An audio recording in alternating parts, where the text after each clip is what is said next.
Curious George Takes a Train.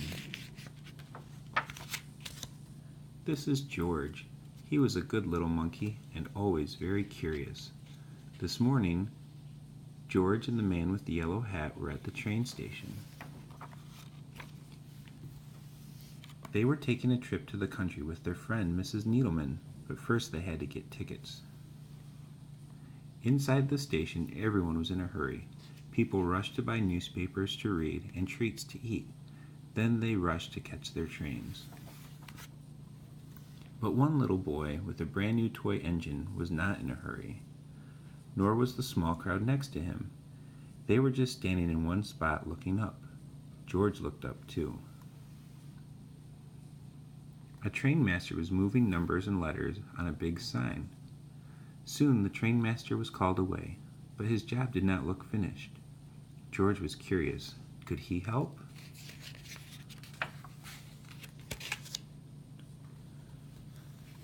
George climbed up in a flash.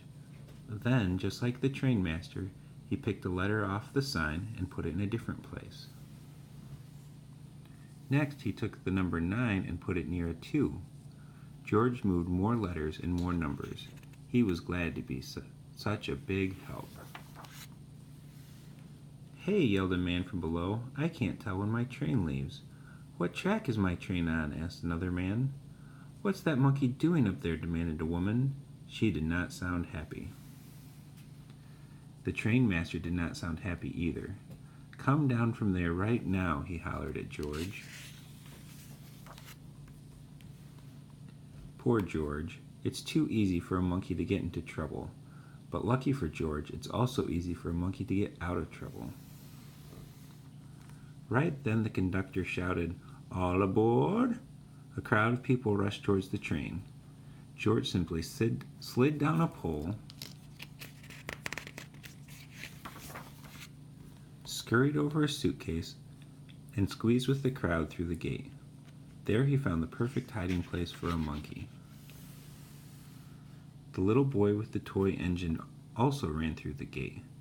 "Look, Daddy," he said, "a train." His father looked up. "Come back, son," he yelled. "That's not our train." But it was too late. The gate locked behind him. The boy began to cry. George peeked out of his hiding place. He saw the boy's toy roll towards the tracks. The boy ran after it.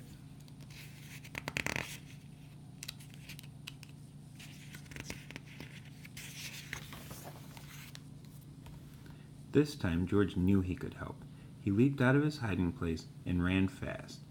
George grabbed the toy engine before the little boy came too close to the tracks. What a close call!